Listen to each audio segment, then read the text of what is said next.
We're sitting in a beautiful park in an old part of Moscow, between the first Moscow Medical Academy and the old building behind Alexander Sogomonov's back, the building of the higher courses for pedagogics. It is Sunday. It is very quiet and hot. The weather is hot in Moscow, and it is very empty. Maybe because we will be talking about things which may not be particularly interesting to many people, but there are still some who will listen to us, I'm sure. So, excuse me for this romantic or somewhat sentimental introduction to the subject. However, let me pass on to the subject proper. While you all know Alexander Sogomonov and Svetlana Sogomonov, they will participate in this session. But I would like to talk today about a wide spectrum of things related to the transformation of our civilization and the transformation of our country as part of this civilization. Maybe not the best part, but certainly an element of an organic part of the contemporary civilization. And how is this transformation related to such things as civics, civil culture, democracy, and other issues we have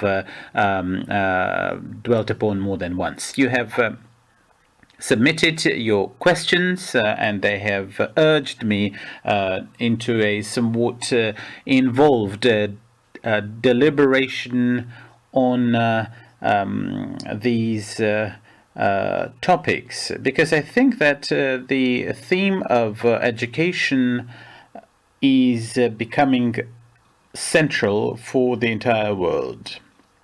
The organization or the institution, the group of people, is not indeed possible for self-education. Any group which is not able for or capable of self-education is doomed. An interesting observation that I would like to quote comes from psychologists who are indeed deliberating on the emotions of people when they meet each other, let us say within the framework of a seminar. And indeed, the word education brings up a certain point of dullness or boredom in the eyes of people, because people prefer to talk about information rather than education. I remember distributing questionnaires during the Golitsino seminars, and people praised our seminars for having a lot of information disseminated, even though we never set the task of disseminating information. We always tried, and all we tried to do really was to switch on people's mind so that it continues to work autonomously after our seminar or other event is ended. This is something that I think is quite important for all people, and for people in politics, in business. But the concept of education is becoming ever more important. This has nothing to do with the strong leader concept, because the strong leader concept has generally failed in the world. Once you become a great leader, you have to understand that the people who are around you, they will gladly pick up the functions of limbs and other bodies, and they will not come and help you. This is an illustration to the great formula of the good intentions which pave the road to hell. Now, how do people wish to transform, however, if they do? And apparently they do, because the world is transforming.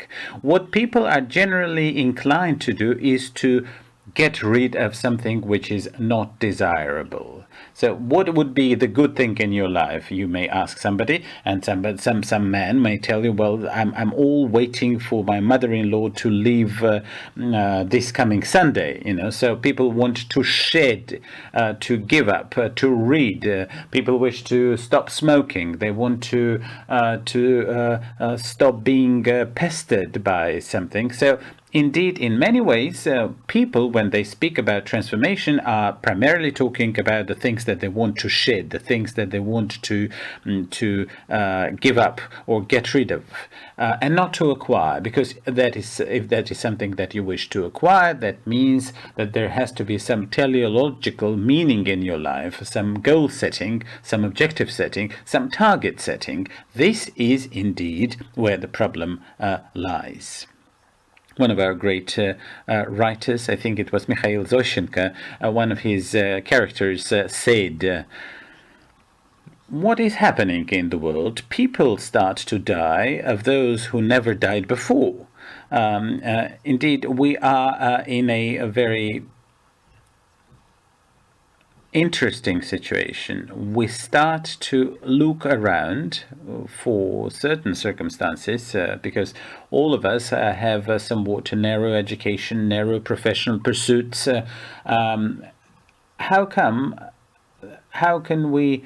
It is as if there had been a huge mirror which was broken into millions of shards. Can you indeed look at one of these shards and see how the world changes? Probably not. You can't do it by one piece of mosaic. And even if you bring all these pieces of mosaic of the mirror together, this reassembled mirror that had been broken will not reflect the reality. We're only seeing figments of life. We are registering some trends or some changes, some minute transformations. We are seeing primarily the consequences. We're witnessing the consequences. And all of politics in all countries is nothing but managing the consequences. Is there any state that would try to address the wrongs or the structural deformities of an economic system? No and no. Any government is only dealing with the consequences. And the changes which are happening in our civilization are probably a lot more difficult to see than the fast changes. Let me quote an interesting example from the managerial practice, which is called the phenomenon of a frog phenomenon. Take a big pot with boiling water and throw a living frog into it. What will this frog try to do? It will try to spring out of this boiling water. The frog may fail, but it will try to get out of the boiling water. If you take a frog and put this into cool water, the frog will be comfortable. But if you start the fire under this pot with cold water, you will see that the life functions will gradually die out. The psychosomatics of the frog is built in such a way that the frog can only react to fast changes. But the frog cannot register the slow changes, even when these slow changes kill her. We have to learn to see the slow changes. What is the most important slow change? The degree of unprecedented sophistication of the society. Indeed, I think that the meaning of the concept of society has changed specifically. I think that Mikhail Zhvanetsky was right when he said that, what do you mean by the young? We can do something and there will be no longer young people. Indeed, the young or the youth is nothing but a great label. I don't think that we're in a position to talk about a unified class of young people of a whole class of a generation. I think that the societies are becoming increasingly independent of independent factors. The calamities took place in the 19th century, but they were indeed viewed as something beyond the control of the humans. Now, these calamities are a part of our culture.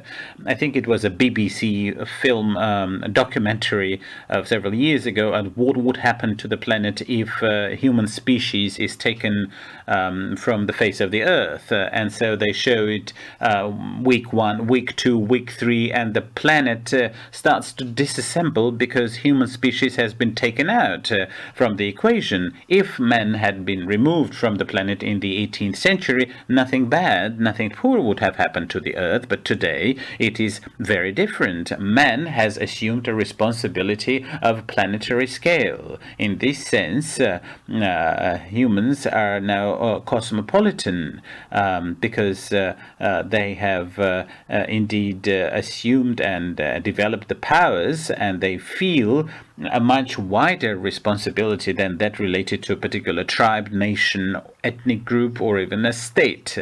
And even though this characteristic is that man is, or human being, is planetary in nature, the instrument of epistemology, the instrument of self-cognizing, stops to work. Think of all the people who have higher education, college education in the world. It's an enormous number. These are people who are viewed as competent not just in their narrow sphere, but in a whole spheres of other spheres. Now, if we have some sort of a pragmatic approach, and now we're talking about a society of an arithmetic of a huge number of these pragmatic-minded people. And the third thing, the information flow.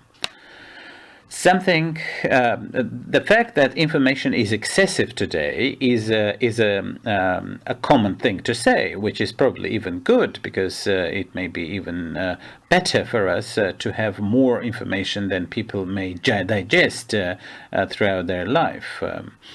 An interesting statistical point. A good high-class scientist usually deals in detail with no more than 100 books throughout his or her life. So that is not much in terms of sheer numbers.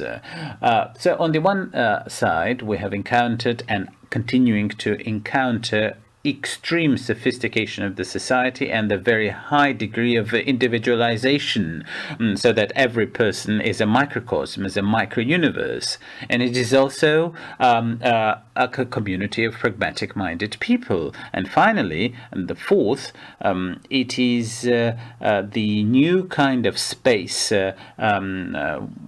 in which humans are now operating. So any conversation about the future of our civilization is necessarily confined to the discussion of the technological changes, because it is, let us say that in 20 years there will be a drug available. In 30 years we will have a computer embedded in our eyes. Technological novelties are easier to talk about. On the other hand, the material wealth of the contemporary civilization has significantly gone up, even against the background of many poor people in Africa and in Asia. However, there's a whole huge numbers of people in the world today are no longer impoverished.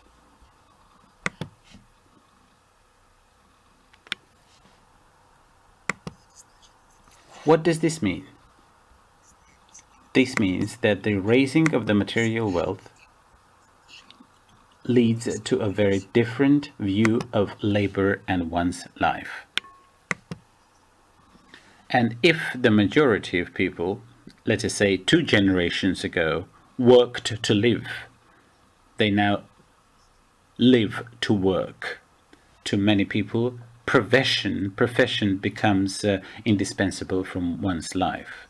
People seek the meaning of their lives in this professional sphere, and this creates a very high danger of a fragile contemporary world, because the people who are indeed very socially mobile.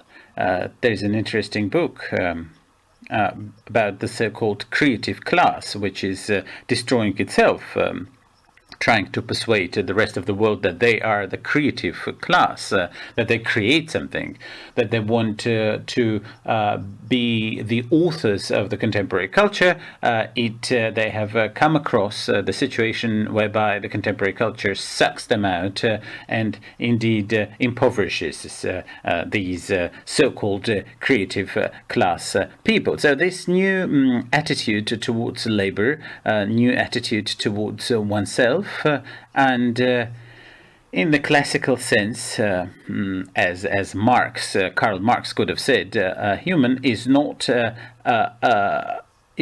unit of social, is not a measure of social community. Now we have come to such a degree of atomization that every human is a social unit. And the metaphor of today's situation is that we can see the trees, but can we see the forest? This is the question. The forest is something that can hardly be grasped by a simple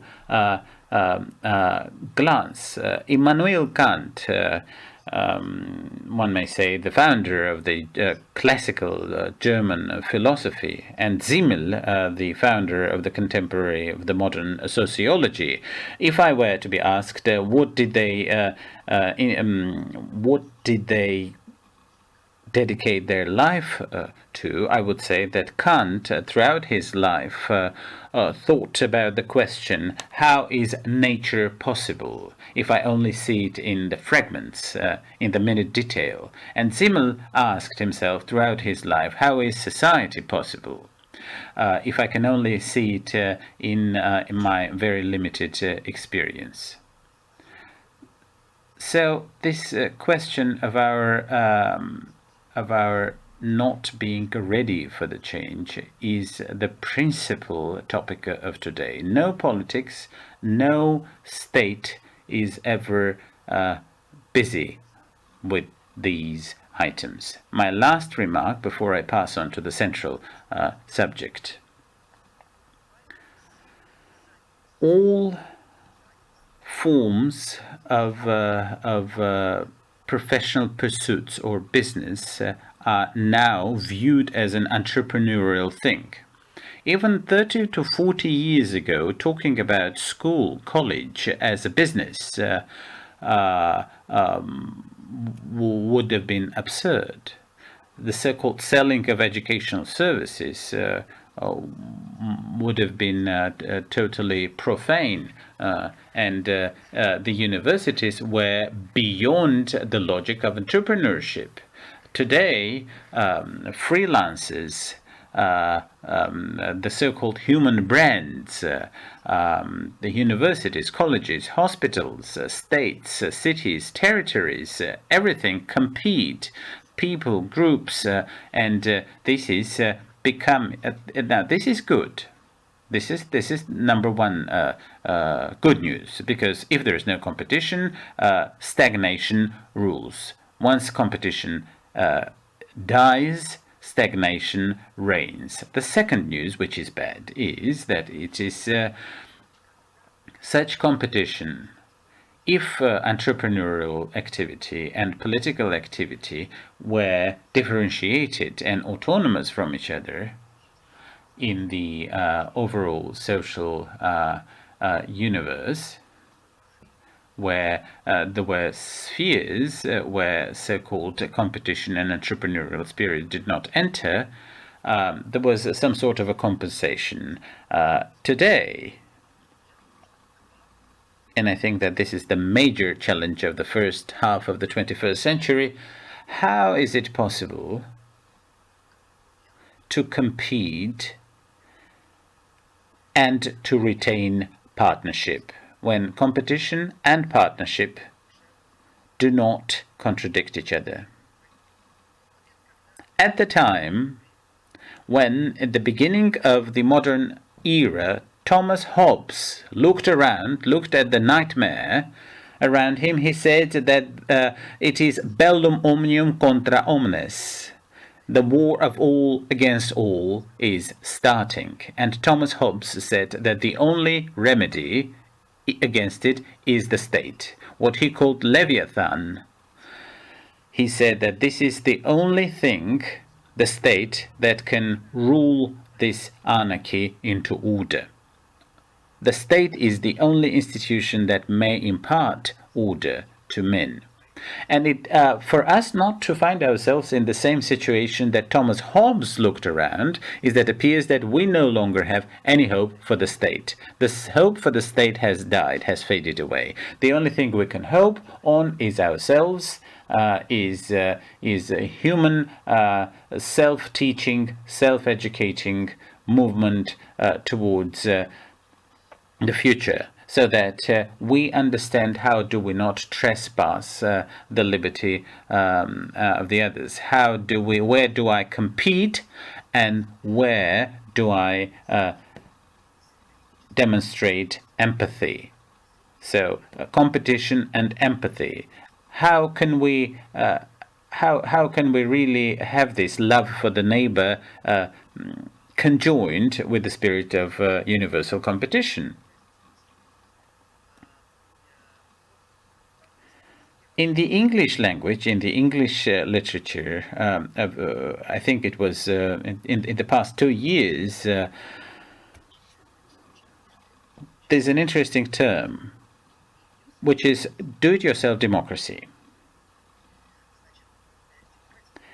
A do-it-yourself democracy is not perceived as a gift or part of state policies, but it is perceived as a product of empathic activities of people. On the basis of analysis, and this is quite an astounding thing, Peter Senge has an interesting definition. He says that we do not need discussion, we need a dialogue. Why don't we need discussion? He's saying that discussion is, after all, a zero-sum game. It's a struggle of ideas. No, we need an equal exchange of meanings, deliberative dialogue. This is not something that the state can ever offer. So, on the level of localities, on the level of communities, these things come out from the do-it-yourself democracy. And here we may say that in all countries of the world, even in those countries which may seem very exotic to you, I will quote the example of, say, of the Philippines. The Philippines were a state which was trying to do something with the urban blight of the Philippine cities, the slums, the urban slums. You can imagine this nightmare even without having visited the Philippines. And the government of the Philippines tried to solve these problems technologically. Eventually they came into a deadlock, and they said that we give up. We give up as a government, but we shall allow you to have 100% self-government. Go to the Philippines and take a look.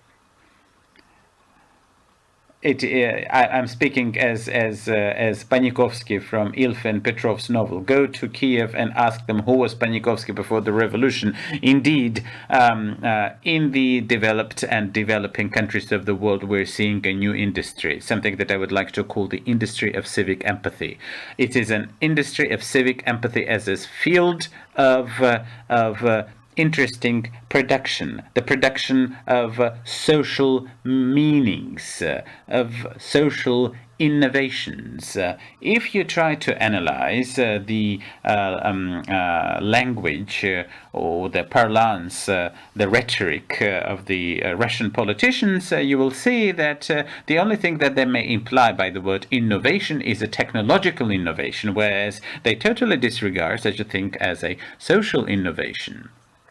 China has shown us that technological lag can be resolved through purchase and acquiring of technology. However, social innovation is a totally different regime. This is something that what mankind has succeeded in terms of the global concept related to societies, countries, to healthcare, to education, to the political arrangement, local self-government, and this list goes on and on. It is the need for sustained development. Not only because people are afraid of crises, but because in the basis of ideas is the principle of a new concept, the concept of a horizontal hierarchy. So this is the industry of social senses, or of social meanings. It is not it is a horizontal hierarchy. It is a network rather than a top-down system. Here, we're facing a problem. We're still hostages to the state. We in Russia know it better than in many other countries.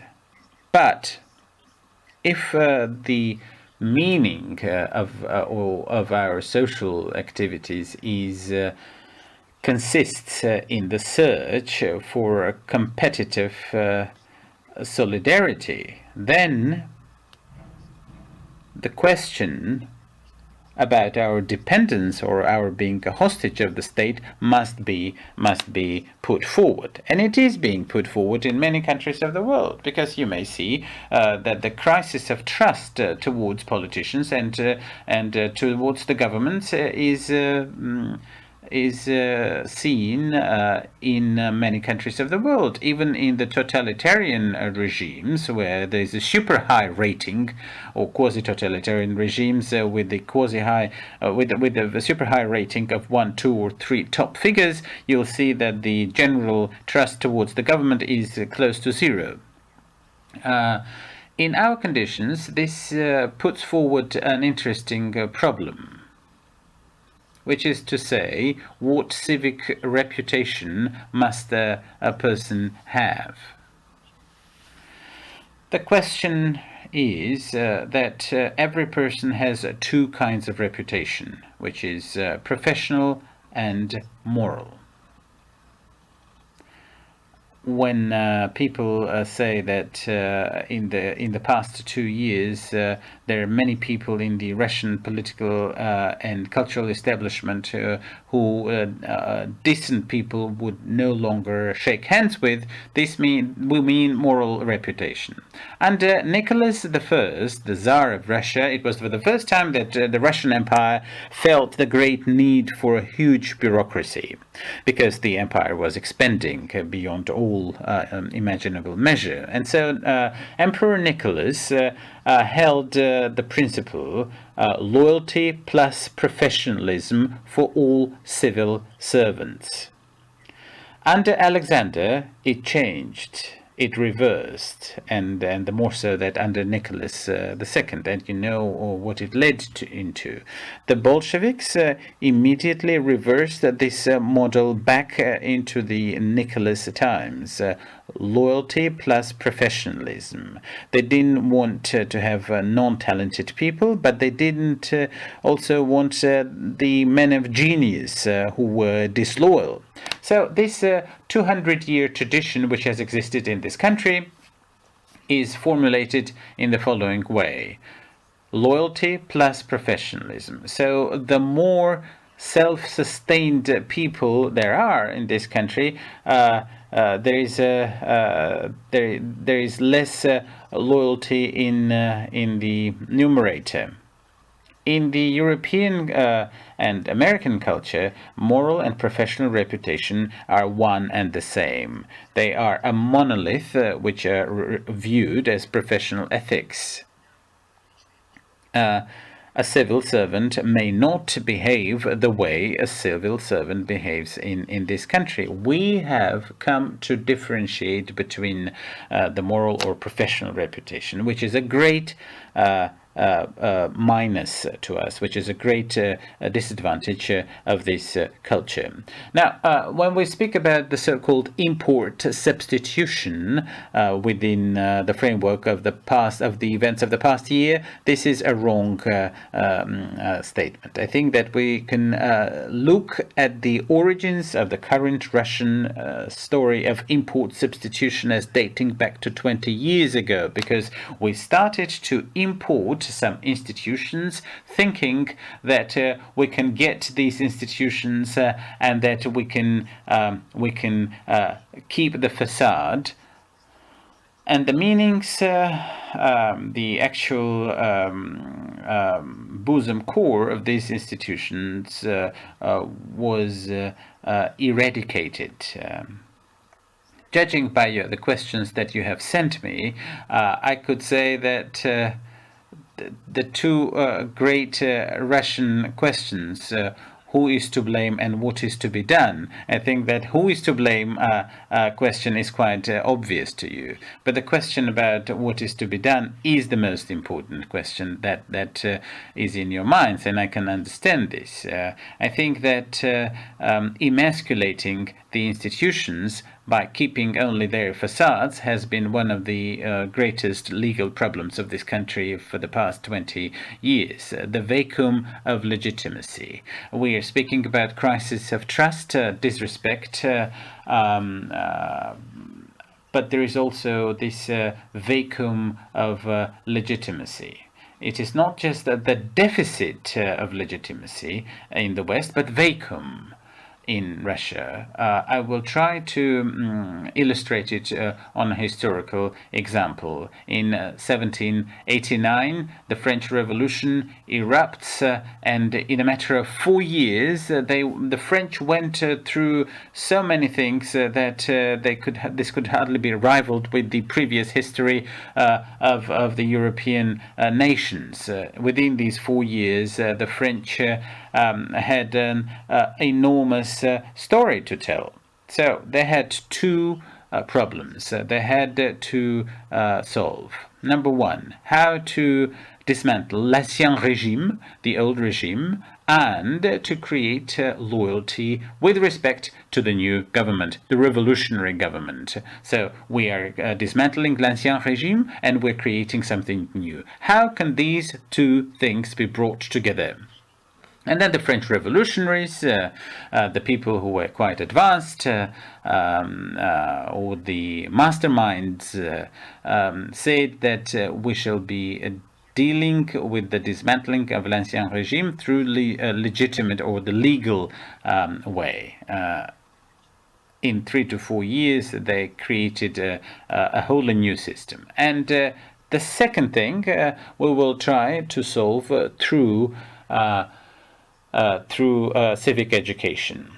They abolished the Christian Catholic catechism, and they introduced the so-called catechisme moral et politique, which was the moral and ethical catechism, to introduce the new mentality. This catechism was published in 84 editions. It had 84 prints, 37 questions and 37 answers about the sense of republic, the sense of democracy, sense of right, sense of liberties, sense of freedom, the meaning of all these concepts. I do not propose to revive the catechism. However, I would like to remind you that the Bolsheviks in 1917 did exactly the same thing. Having dismantled the old institutions of the Tsarist Russia, they introduced mass civic education in a catechistic, catechetical form. What is Soviet power? What is Soviet authority? What is the idea behind communism? And everything was explained to the masses on a mass scale. In 1991, when the Soviet Union collapsed, and when we went along the political and legal dismantling of the old Soviet machinery, having forgotten about the educational vacuum. This import substitution of institutions will eventually lead us to the Soviet paucity. If we believe that we can manipulate with institutions and use them not for the universal ends, but for some narrow political objectives, and without allowing people to talk to each other, to having their voices heard, then we will inevitably get back to the past. As Pushkin said, the danger of encountering the new always causes nostalgic romanticism. Not because people loved what they had in the past, but because they have no other sense or meanings to cling to. So if you have this triangle, the moral reputation and professional reputation to be so much sundered, the vacuum of legitimacy, not deficit, but vacuum, emptiness, and the third angle of this triangle is this so-called institutional substitution. Institutional import substitution. Please excuse my sarcasm. But in this sense, we are encountering this problem, which I think is supports the words of one of our experts at the school, who said that Russia is unfortunately becoming an unpredictable country, not because it is politically unpredictable, but because within this triangle the senses of its or the ontology of its future is lost. And indeed the tragedy of today's Russian politics is, in my view, not that it is developing the language of an empire. Well, that's all well understood. We have not had the language or the rhetoric of freedom. So the government can't help turning to the rhetoric of empire. But the tragedy, it's not that what the tragedy is, however, is that today we do not have any notion and no image of our future, even for the closest, the nearest time, the nearest years, which sets the question or emphasizes the question of emancipation or the secondary suffrage or emancipation of the citizens in this country. I'm sometimes told that the freedoms were granted, but people didn't come to enjoy them. Indeed, as Brodsky said, freedom as the 8th day of the week. Freedom came, people didn't want it. I don't think so. I don't think it is as simple as that. This is just a primitivist explanation.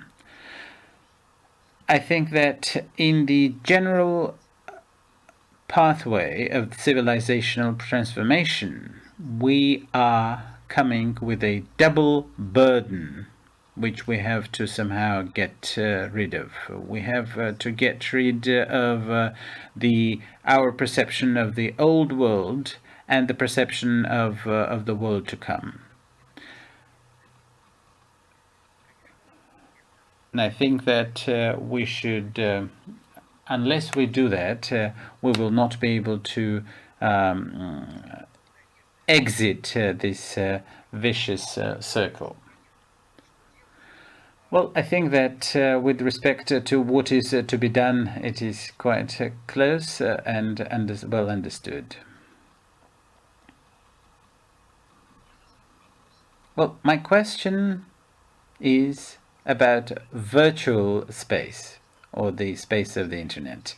One of our participants is Yuri Zagribnoy. We haven't seen him for some time, but he had a big comment who said that it is good that we're talking online, but it is unfortunate that we don't see each other offline. So my question is about the internet, which is in a way a model without the state, a model where human is the measure of all things, and the users enter into horizontal contacts, and there are corporations which provide space. To what extent do you think is the space of internet a model for the future world? I don't think so. I don't think that it can be a model for the future world. Now, in some ways, yes, it can be a model, and it is already a model. But it seems to me that the most important thing in the web, in the World Wide Web, is that it is a self-teaching, self-organizing space. And in this sense, there's always a virtual ethics, which is not being perceived as sensitive. And so entering these senses is internet is not a utopia. Internet has many dangerous things. It is the question of how we can evolve with the web, but at the same time limit ourselves or be reserved. Because there are many interesting technologies related to the World Wide Web, including, let us say, electronic voting. However, taking into account that the internet is still a vulnerable medium, I would probably reserve myself from going too deep into this idea. Indeed, taking the example of the Novosibirsk elections, I think that this is a good lesson with respect to the fact that information should not be confined to computers. And in this way, there is so much invested into the internet, finance, information flows, databases, managerial processes. Everything goes through the internet, and sometimes it seems to me that we are becoming a virtual space because it is often our conversations do not have much power, and indeed there is so much in the internet. Why there has to be some legal way to regulate the internet in terms of self-development. So it is not good when we become hostages.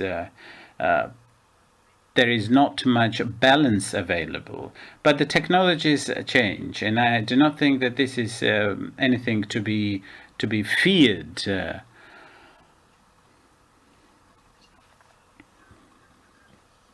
I think that every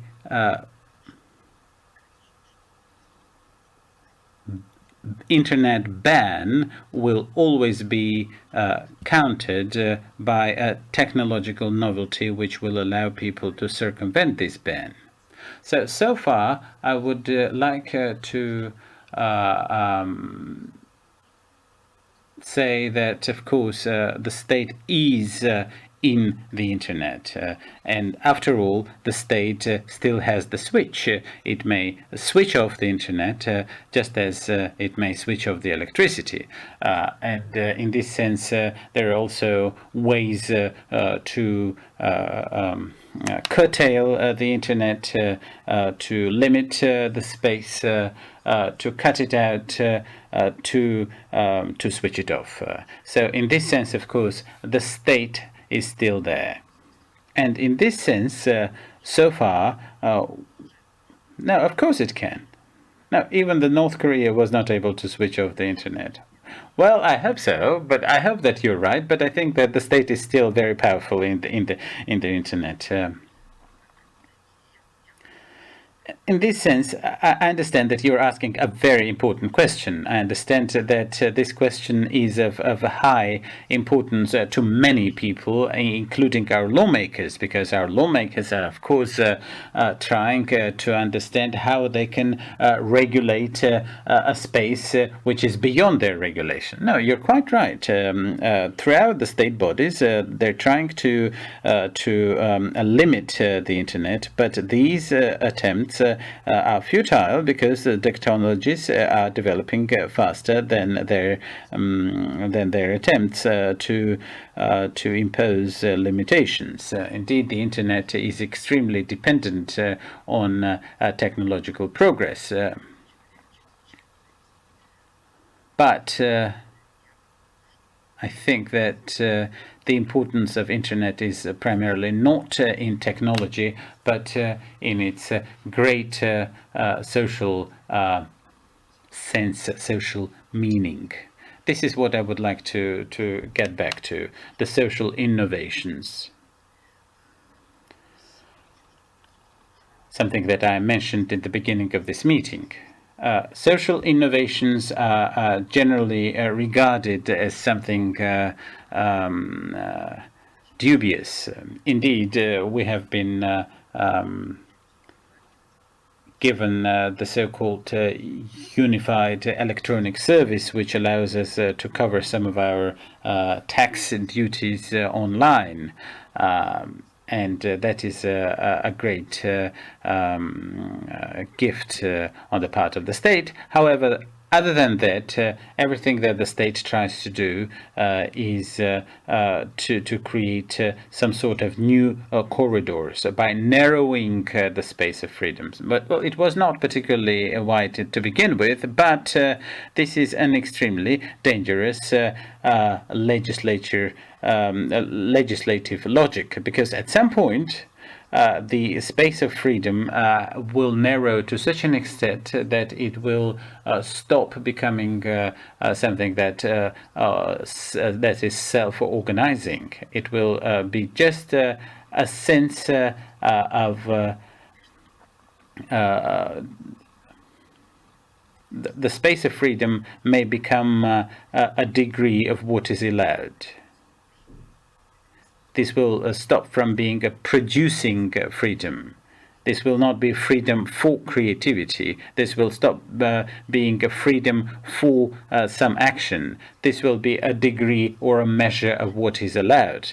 And indeed, this is a fundamental question. Because the state in this way may indeed I'm not talking about my negative freedom. The state is entering my religious life, it is entering my private life, and let us remember the murder in Nizhny Novgorod. It was not it was a great pretext for a campaign against something. Whatever happens in this country, it always becomes a cause for some repressive campaign. And the word of dialogos, or dialogue, means going around a word.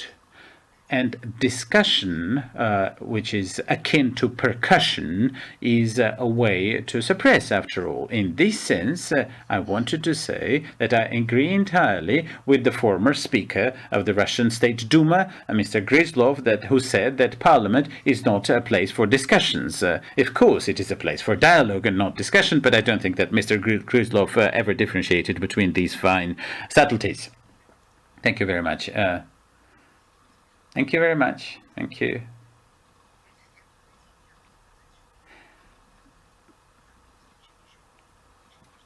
What I would like to conclude with. It seems to me that all developed countries are only developed insofar that the information process is bottom-up and not top-down. The state may support. The role of the government, the role of a lawmaker, a federal lawmaker, regional lawmaker, or even a municipal lawmaker, is to be a very subtle and sensitive reflector to support an invention, to support an initiative, to support a novelty. And in this sense, self-educational organization, and this is a term I used several times, self-teaching, self-tutoring citizen is that component of the industry of social or civic empathy, which is the producing milieu for social innovations. And I think that all of the technological innovations will eventually, all engineering things will have to be accompanied by the social innovations. And I think that in this sense, the regime of a Genghis Khan with the hydrogen bomb is the most terrible thing that one can think of. But I wouldn't want to stop at this black humor comment. Russia is indeed a copy of the globalized world. Indeed, Russia, as any other country, is a reflection of the rest of the world. We are a country where people live in different historical epochs. It is a great problem from the standpoint of state governance. It is a great problem from the standpoint of self-organization, but it is also a very interesting challenge because we can use it for our benefit. And there is a myth in Russia whereby a team of managers will save the country, will salvage this country. Now, that I do not would not ever believe. Don't think that Lee Kuan Yew in Singapore saved Singapore through managerial practices. No, first of all, he relied himself on the social innovations.